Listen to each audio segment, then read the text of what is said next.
दोस्तों आप सभी को मेरा नमस्कार। जी हाँ, आज एक बहुत पते की बात करता हूँ। आज के टाइम दोस्तों क्या है ना कि टोटली जो फेक चीज़ें हैं, जो यानी कि वो रियल चीज़ है ही नहीं, और लोगों को भी पता है वो चीज़ें फेक हैं, सही नहीं है। फिर भी लोग क्या है, उस चीज़ों को बहुत गौर से देखते हैं, बहुत बारीकी से देखते हैं। उसमें पता नहीं कि उनको इंटरेस्ट आता है उनको उसको देखने में, या फिर वो समझ से परे हैं। हमने क्या कहा, वो जानते हैं ये चीज़ें फेक हैं, या फिर हो सकता है समझदारी समझ से परे होंगे, उनको चीज़ ज़्यादा पल्ले पड़ता होगा और सही चीज़ नहीं पल्ले पड़ता होगा। हमने जैसे थंबनेल में क्या दिखाया, 37,000 साल पुरानी स्टोरी एक फ़्लाइट की, ठीक, जब क्रैश हुआ। आप देखिए दोस्तों, उसमें बाकायदा ऐसी स्टोरी बताई गई, 37,000 साल पहले एक विमान उड़ान भरा फलानी जगह से फलाना जगह के लिए, फिर देखो वो विमान लौट के आया नहीं। फिर उस विमान में अब जा कर के वो विमान वापस आ गया। विमान वापस आ गया, लेकिन जो यात्री थे उसमें कोई जिंदा नहीं है, सब कंकाल बने बैठे हुए हैं, हड्डियाँ हड्डियाँ से बची हुई हैं। अब आप दोस्तों, हम आपसे एक सवाल पूछते हैं, ठीक, आप भी हिंदुस्तान में हैं, भारत में हैं, अपने अपने मुल्क में हैं, लेकिन आज अगर 37 साल पुरानी ये स्टोरी होती, 37 साल पहले विमान उड़ा था, पता नहीं चला, आज वो वापस आ गया, फिर भी वो सोचने का विषय बनता कि वापस आया कैसे, हवा में हमेशा उड़ता रहा तो आया कैसे, उस पर भी क्वेश्चन मार्क खड़े होते।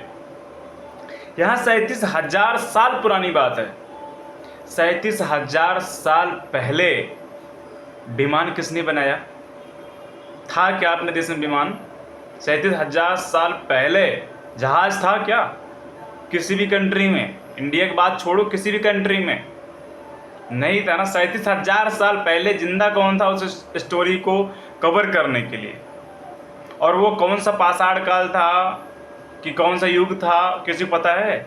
37,000 साल पहले। मतलब ऐसी टोटली फेक स्टोरियां बना करके लोगों के सामने प्रेजेंट की जाती हैं, और लोग जाकर कमेंट भी करते हैं। कुछ लोग यहाँ तक कमेंट करते हैं, हर हर महादेव, महादेव की कृपा, प्रभु की लीला।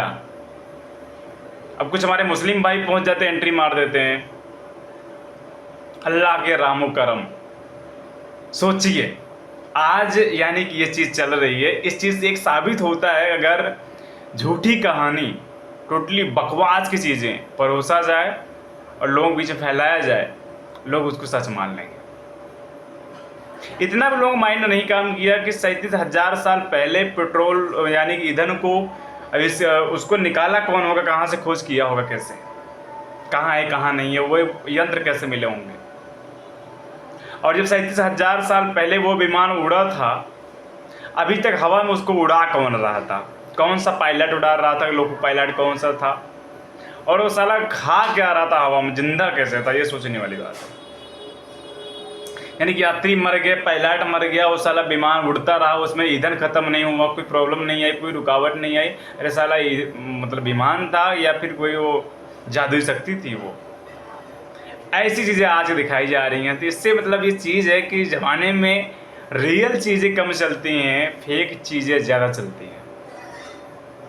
हमने देखा, वो पोस्ट हमने देखा फेसबुक पे, उठाया मैंने देखा तो उसमें 20,000 कमेंट गए हुए हैं, सोचो। और जब हमने कमेंट सेक्शन खोला ना, पढ़ना शुरू किया, इसमें क्या कमेंट लिखा हुआ, कोई लॉजिकली बात लिखी हुई है, 4-6-10 लोगों को छोड़ करके, यानी कि सारा कमेंट देखो चेक करने हमारे पास टाइम है नहीं, मतलब 25-30 कमेंट हमने भी चेक किए, तो उसमें 2-4 लोगों को छोड़ करके बाकी सब इनलॉजिकल बात कर रहे थे। चमत्कार, इसको बोलते हैं शक्ति, ऐसा कुछ लोग लिख रहे थे। आज दोस्तों ये चल रहा है। अगर आप भी कोई स्टोरी सुने, कोई कहानी सुने, पहले एक बार अपना माइंड लगाइए। आप अपने माइंड से भी सोचिए, जोड़ दे करके। आप पढ़े लिखे माइंड के हैं, डिजिटल जनरेशन में हैं। सबसे सोचने की बात यह है कि आप डिजिटल जनरेशन में, फिजिकल जनरेशन में नहीं हैं, जहाँ पर चीज़ें खोजने के लिए, पता करने के लिए एक दूसरे के पास जाना पड़ेगा, तब फैक्ट निकल पाएगा, तब चीज़ें पता चलेगी। गूगल पे आप एक चीज़ टाइप करेंगे, तुरंत रिपोर्ट मिल जाती है आपको, है ना? हाँ, वो चीज़ें हैं। फिर भी आज गंवारपंथी वाली बातें और वही गंवारपंथी वाली चीज़ें, या तो मतलब वो या तो मतलब लोगों को, ऐसे लोग ऐसे यूट्यूबर या ऐसे इन्फ्लुएंसर या उन लोगों को मूर्ख समझते हैं या लोगों को मूर्ख वो बनाने का एक नया तरीका खोजते हैं। ये सच्चाई है, समझ रहे चीज़ों को। आज जैसे कहा जाए हमारी कंटेंट आप देखें, हमारी वीडियो देखें आप, लगातार फ्रॉड के खिलाफ हमारी वीडियो ज़्यादा होती हैं, यानी कि फ्रॉड के खिलाफ हम दिखा रहे हैं, लगातार दिखाए जा रहे हैं। सावधान इंडिया, अलर्ट इंडिया, सावधान रहें, फ्रॉड से बचें, इनसे अलर्ट रहें। लेकिन वही होता है ना, लोग जाते हैं, कोई सर्च नहीं अरे होगा, उनको लोग जाते हैं, कंपनियां ज्वाइन कर लेते हैं, जब ज्वाइन करके 15-20 हज़ार चूना लगवा लेते हैं, तब इसके पाल को फ़ोन करते हैं, सर हमारे पास ऐसे ऐसे हो गया, हमारा चूतिया काट दिया गया। अब चूतिया कटने के बाद लोग मुझे हमारे पास फ़ोन करते हैं, तो अब दोस्त उसमें हम क्या कर सकते हैं? आपको हम गाइडलाइंस ही दे सकते हैं, क्योंकि हम कंपनी का ऑनर नहीं है, कम पैसा आपको वापस कर देंगे। हमारे हाथ में वो सिस्टम नहीं है, हमारे हाथ में जो सिस्टम है, सोशल मीडिया सिस्टम है, और जो आपके लिए एजुकेशन सिस्टम है, वो नॉलेज हम आप तक पहुंचा रहे हैं, पूरी कोशिश कर रहे हैं। और क्या करें? अब आए ये कि किसी घर घर तक वीडियो दिखाएं, हमारी वीडियो देखो, ये सही है, ये चीज़ गलत है, इतना टाइम नहीं ना दोस्तों हमारे पास। तो दोस्तों आज के बातचीत में इतना ही। आपसे पहले गजकेपाल को दीजिए इजाज़त। तो आप सभी को एकदम हंसते मस्ते, एकदम हंसते रहें और स्वस्थ रहें, मस्त रहें। आप सभी को मेरा प्यार भरा नमस्कार।